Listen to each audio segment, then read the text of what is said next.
किशोर, अच्छा रुकिए, मैं उनसे भी जान लेती हूँ। किशोर तिवारी जी, ठीक है, मैं आपके पास वापस आऊंगी कि बाकी 3 पैनलिस्ट ने अभी तक नहीं बोला। किशोर तिवारी जी।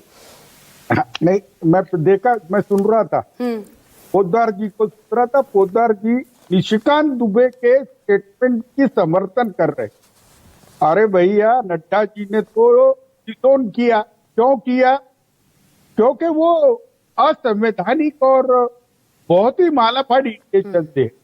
आप सीजीआई को बोल रहे कि आप गृह युद्ध कराने को जा रहे। देखिए, ये मामला यहाँ रुकने वाला नहीं है, बहुत आगे तक जाएगा। और आप निशिकांत दुबे तो सांसद है, ऐसा बोलेंगे तो धनखड़ जी ने तो 140 कोई चैलेंज करने की बात कर।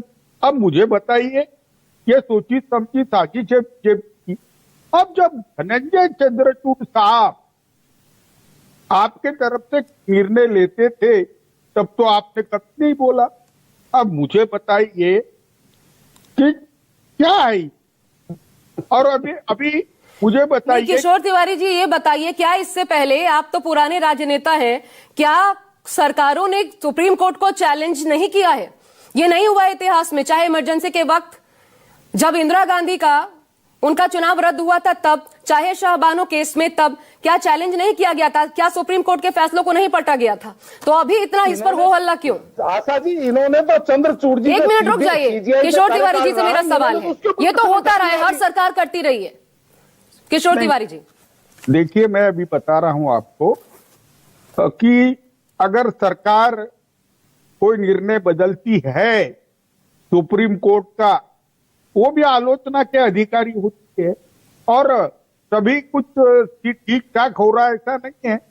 जब वक्फ बिल पर सीजेआई की टिप्पणी आ रही है, या सीजेआई ने बोला है कि भाई प्लेसेस ऑफ वर्क एक्ट के अंदर नए विवाद नहीं लाना, उसका गुस्सा तो था ही था आपके पास।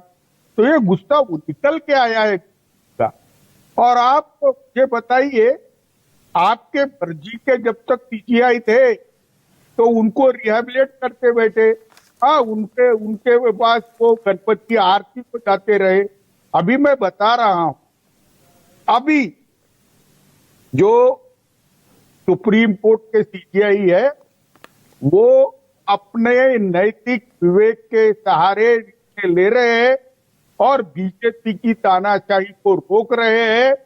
बीजेपी जो धार्मिक उन्माद देश में फैलाना चाहती है। नहीं, तानाशाही के आरोप, किशोर जी आप तानाशाही शब्द इस्तेमाल कर लें, लेकिन अभी मैंने बताया था कि आखिर किस प्रोसेस को फॉलो करते हुए वक्फ कानून बनाया गया। और ये गृह मंत्री अमित शाह ने सदन के भीतर कहा, भले वो उस संदर्भ में कह रहे थे कि जितने लोगों की जमीन हड़पी गई वक्फ द्वारा, वो क्यों नहीं जा सकते हाईकोर्ट में, उनको अपील का। आप सिर्फ वक्त पे 1 मिनट रुकिए ना, रुकिए, मैं किशोर तिवारी जी से सवाल पूछूंगी। अच्छा ठीक है, ऐसा लग रहा है कि वक्त की वजह से आया। ये जो 2-3 फैसले हुए सबकी वजह से आए। नहीं, मैं क्या कह रही हूँ, आप सुनिए। मैं कह रही हूँ, उसमें उन्होंने कहा था कि हर नागरिक को, 1 मिनट रुकिए, हर नागरिक को अगर ग्रीवेंसेस है तो कोर्ट जाने का हक है, उन्होंने भी ये कहा था। तो सरकार ने तो तभी दिखा दिया था कि अगर किसी भी तरीके से इसकी आलोचना हो रही है या फिर कोई इसको लेकर के अनुकूल नहीं मान रहा है तो वो जा सकता है कोर्ट। ये तो रुख उसी समय सामने आ गया था किशोर तिवारी जी। तो इसको ये कहना कि आपने अभी जो कहा कि धार्मिक उन्माद फैला रही है सरकार, ये कहां से तानाशाही है, मुझे समझ नहीं आता।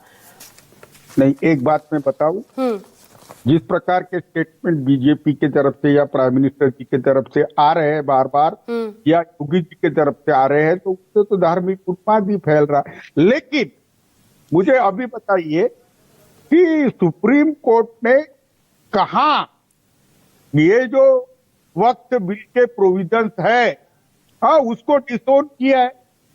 उन्होंने तो बोला है कि हमारे जहां फंडामेंटल राइट फ्रीज हो रहे हैं उस पर हमारे ऑब्जेक्शन है।